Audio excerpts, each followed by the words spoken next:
Hello students, welcome to Capman Academy, and today we are going to discuss about the lipids again, in which we had already discussed about the general features of lipids, right?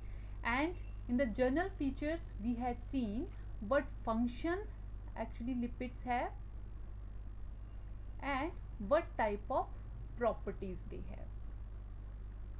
And after that we discussed about the classification of lipids, in which we had seen there are five types of classification. Number 1 is fatty acids, second triacylglycerols, third glycerophospholipids, four sphingolipids, and five steroids.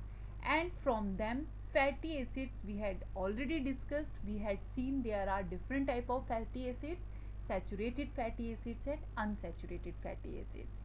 Today we are going to discuss about another classification of lipids which is very important, and it is called triacylglycerols, and it is also called TGS, right? So let's see what are the triacylglycerols and how they are actually different from other types of lipids. So this also have some important features, triacylglycerols, and those important features are: number 1, they contain esterified fatty acids. Second, they are non-polar molecules. Third, they are water insoluble. Fourth number of feature is they are triesters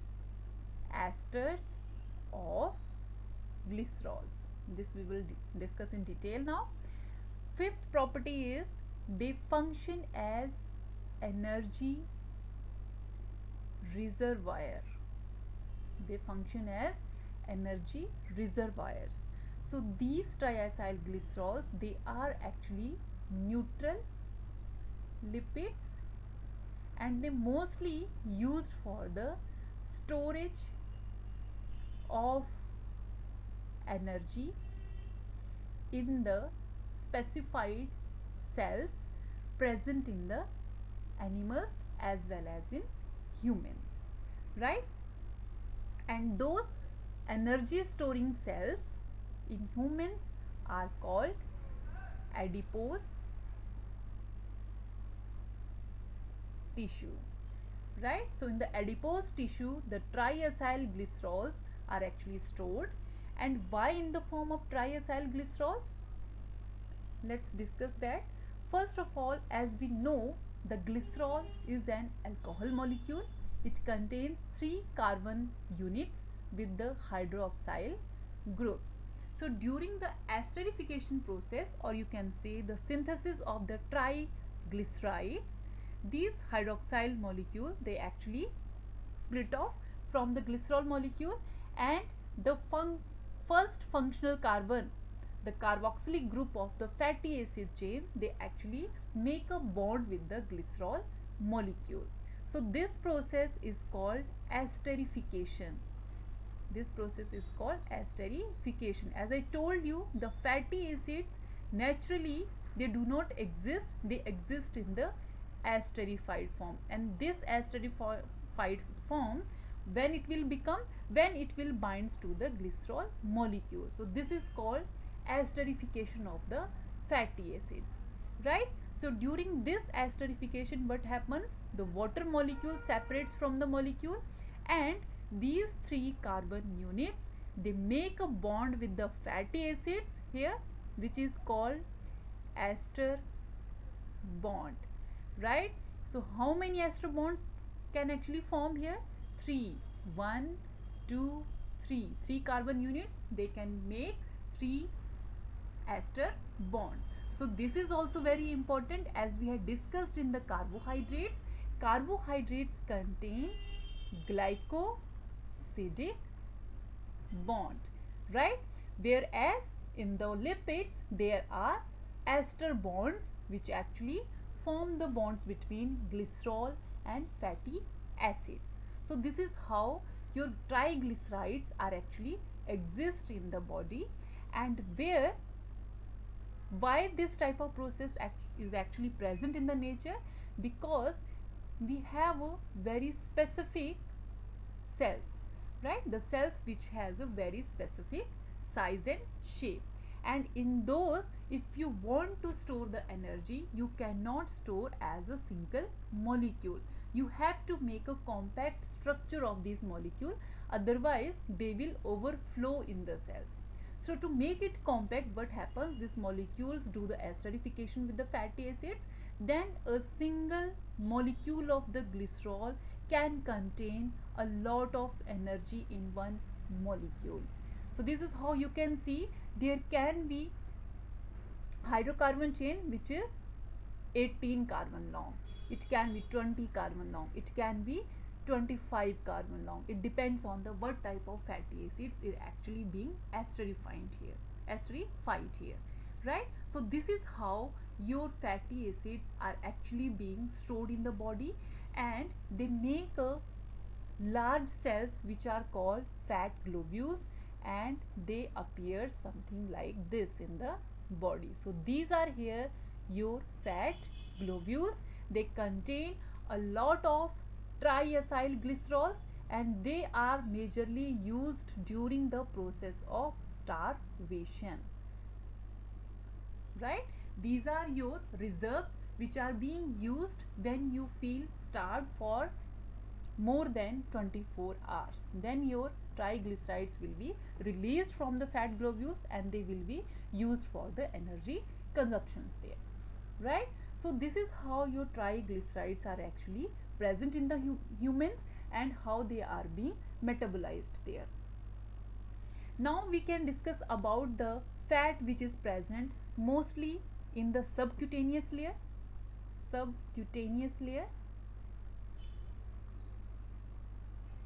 right? And second one is the abdominal cavity, because we are discussing here the nutrition, so we should know how this type of fat affects our body. So mostly the triglycerols or the fatty acids, they stores in the subcutaneous layer or in the abdominal cavities. That is why when you eat a lot of type of fatty acids in the higher concentration, the first thing which got affected is your abdominal area, right? Your stomach starts to swell up. So that is due to the due to the storage of the fatty acids in the in the excess, right? Then the thing comes subcutaneous layer. So subcutaneous layer fat deposition, it actually helps in the sea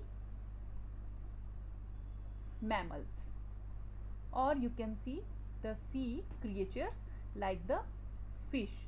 As you can see, different type of fishes, they have different type of subcutaneous layer or the deposition of the fatty acids, right? And this fatty acid deposition, it actually helps them to survive in the cold waters. How? Because this fatty acid layer, they actually insulates their body, they insulates their body. So that is why they do not feel the any cold shock when they are surviving in the cold water, right? So this is the usage of the fatty acids, triacyl glycerols present in the body. And also it depends how much of the fatty acids or triglycerols you are consuming, because if you are consuming diet which is higher in the fatty acids, then there is a chances that your abdominal cavity will stores higher concentration of fatty acids, and it will starts to change your body. So it is very important to check your energy reserves, how many type of lipids you are eating, how much type of lipids you are eating, and how they are going to affect your body, right? So this was all about the triacyl glycerols. As you can see here, one example has been given. So in the glycerol molecule, 3 carbon units are present, as we had already discussed. This one is your ester bond, and these are your fatty acid chains, right? Fatty acid chains, they can be various type of length. C18 and C16 has been given here, so they can vary. So when they will be stored in the cells, they will be compact like the starch or the glycogen, as we discussed in the carbohydrate. So this is how the fatty acids are actually being stored in the human body. The another fact which I actually forgot to tell you, the configuration. As we discussed about the carbohydrate, they exist in the D and L configuration. In the lipids also, they exist in a particular type of configuration which is called cis configuration. Cis configuration. Now, what is the cis configuration? It is the alignment of the hydrogen molecules in the carbon units, right? For example, when there is a presence of double bonds in the structure, this alignment is mostly cis form. Cis means your double bonds will be here, one hydrogen will be here, second hydrogen will be here. So these hydrogen will be facing towards the same side, right? But whereas when there is the trans configuration, if there is a trans configuration, then these hydrogen molecules, they will face opposite to each other. So they will be like this. So mostly the good lipids which are present in the body, they occurs in the cis configuration, or the diet which you take, they should be in the cis configuration. If they are changing into the trans configuration, then they will be called trans fat, and these trans fats are actually bad fats, are bad fats. Why? Because these bad fats, they actually interfere with the heart function. There it enhances the risk of different type of cardiovascular diseases. So this type of question can also be asked. What is the common configuration of the lipids? You should know cis configuration is the common configuration of the lipids which actually naturally present in the environment, and when it is changes to trans configuration, that make the fat bad fat, and that bad fat actually affect the heart function or the cholesterol levels and causes the different type of cardiovascular diseases. So that is the way the trans fat is not good for you. And during the oil processing, in some conditions, when there is a process is called hydrogenation is present, in which saturated fat is actually changed into the unsaturated fats, right? In this process, what happens? The single bonds which are actually changed into the unsaturated fat, they goes to the trans configuration, and during the trans configuration, they are actually become the bad for health. They become the bad for the health. So this is about the, this we will discuss in the detail when we discuss about the oil processing in the food technology. So in this section, first you should know the cis configuration is the actual configuration present in the lipids, and if it changes to the trans, then it is the bad fat and it is not good for your heart functions, right? This is about the triglycerides. Now let's discuss about the glycerophospholipids, another classification of the lipids. Glycerophospholipids, right? So glycerophospholipids, they have functions different than the triglycerols. How? Number one, glycerophospholipids, they are not energy reservoirs. They are not energy reservoirs. They are actually present in the, or they are the major important component of the biological membranes. Like this, in the membranes where the lipids are present, those are mostly glycerophospholipids, right? The structure is same, but there is some type of difference present in them. For example, in the glycerophospholipids, as you can see, there will be number one glycerol molecule which is present.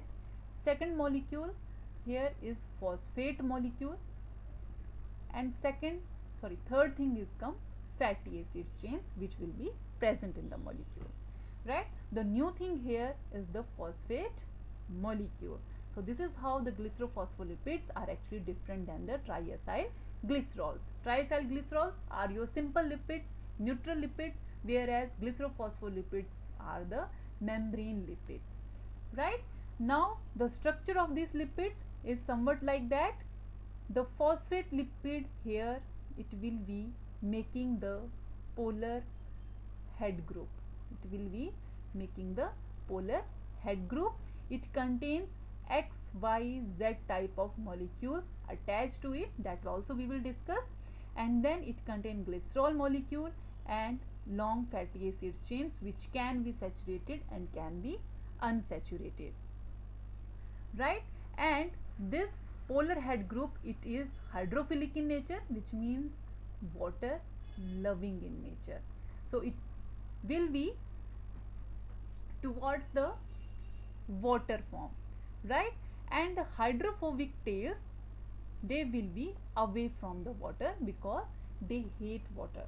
That is why your biological membranes are actually aligned like this. If they are kept in the water, then hydrophobic tails, they surround each other, and the polar head groups, they actually protect the hydrophobic chains, right? So this is about the glycerophospholipids. Another important feature of the glycerophospholipids, they exist in the amphiphilic nature, which means polar head group, it act as a hydrophilic and the chains act as a hydrophobic, and this type of feature is called amphiphilic nature, right? So let's see it more precisely. As we had discussed, the triacyl glycerols, they exist in the esterified form, fatty acid 1, fatty acid 2, and here will be your phosphate group, and with this XYZ another molecule will attach with it which make it different from the other glycerophospholipids. So this is how your glycerophospholipids are actually different than other type of the lipids, right? Now we are going to discuss only about these type of XYZ type of molecules. How many type of molecules can attach here and what type of molecule are these, right? So as you can, the same thing is here given. So X is your the functional group, you can say, or the group which is being attached with the phosphate group. So number one, when there is only the water molecule, hydrogen molecule attached to the phosphate group, this is called simple glycerophospholipid called phosphatidic acid, and this will actually present in the lower concentration in the biological membrane. Second thing, if instead of water there is another molecule which is called ethanolamine present in there, then this molecule is called phosphatidyl ethanolamine molecule. If choline is present, this is called phosphatidyl choline or lecithin. If serine is present, then this is called phosphatidyl serine. If there is a monosaccharide unit attaching to the phosphatidyl group, then this is called phosphatidyl inositol. If glycerol molecule is attaching again, then this is called phosphatidyl glycerol. And if there are two phosphatidyl glycerol molecules present in there, then this is called diphosphatidyl glycerol, which is also called cardiolipin. So these type of XYZ molecule can attach with the glycerophospholipids, and they are present in the biological membranes where they actually perform different type of functions like signaling molecules, signaling events, intracellular and intercellular. They are very important, and question can also asked from this section too. That is why you need to remember even their formula, their name, and the phospholipid type. You should know about them, right? Now let's discuss some bonus point which are actually very important if we see in the concern of the glycerophospholipids. Number one is lung surfactant. One bonus point is lung surfactant. So there is a lung surfactant which is present in the alveolar cells, which is present in the alveolar cells. And where the alveolar cells are actually present, they are present in the lungs, which helps us to breathe in and breathe out. And the molecule or the lipid which is present in the alveolar cells, that is called DPPC, dipalmitoyl phosphatidyl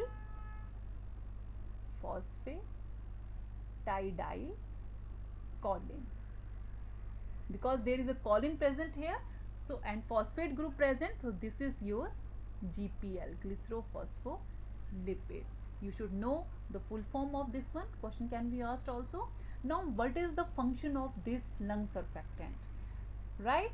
So the DPPC is a glycerophospholipase. It is present in the around the alveoli cells. Like alveolar cells are actually present here in a very compact nature, and when we breathe in and out, then the cell surface is actually changes. So during that changes, to reduce the tension of the surfaces and to reduce the friction in them, the lipids actually present there. So it acts as a surfactant which helps them to function smoothly. If there is the low concentration of DPPC, which actually happens in the newborns, babies, and in the adults after the age of 40 or 60, right?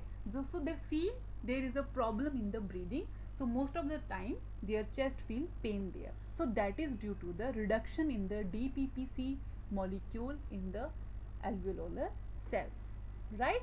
So this is about the DPPC. Next your bonus point is which is plasmalogens, which is number second, are called plasmalogens. So plasmalogens, you don't have to keep remind so much about them. The difference between the plasmalogens and the glycerophospholipids is only the bond which is present in the chain here, this particular bond, fatty acids. So here the bond instead of the ester which is present is called ether bond. Here is the ether bond formation in the plasmalogens, and they are actually used as the free radical squenchers, right? So this is about the plasmalogens. Second thing which is very important to know about the glycerophospholipids, which is the different type of lipases, the enzymes which can hydrolyze different type of glycerophospholipids, and there are 4 type of glycerophospholipids which are present. Number 1 is called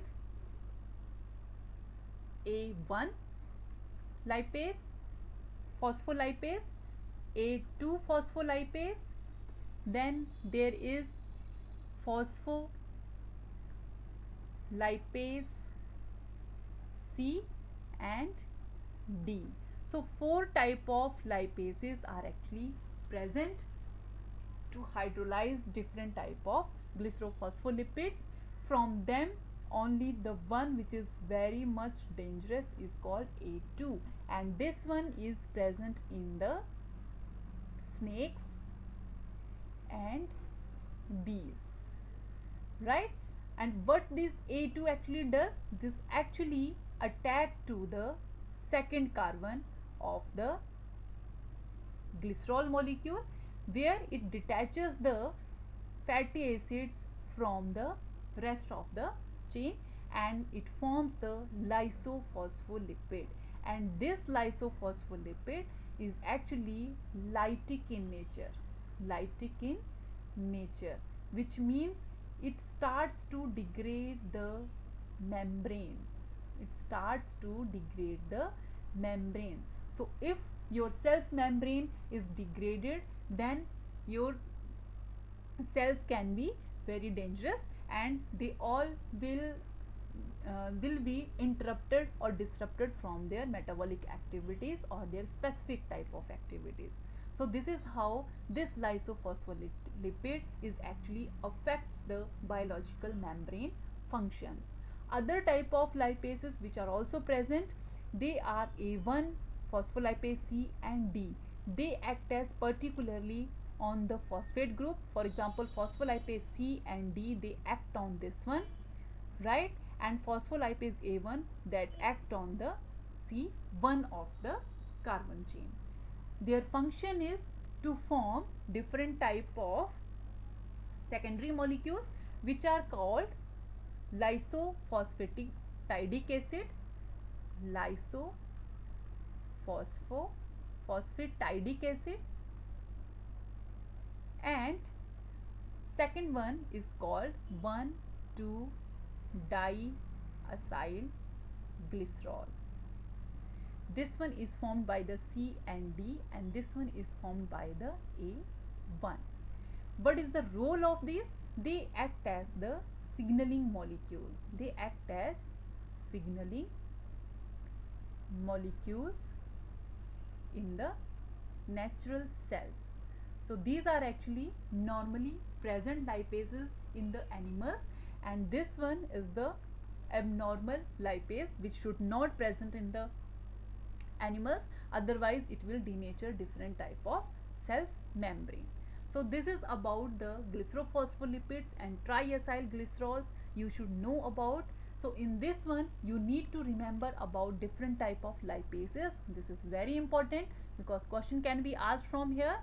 Then you should know about the different type of glycerophospholipids which we had discussed.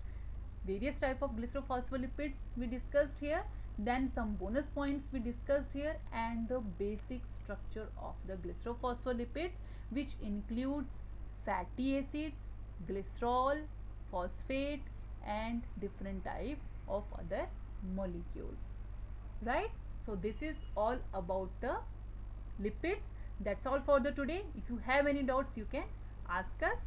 Thank you.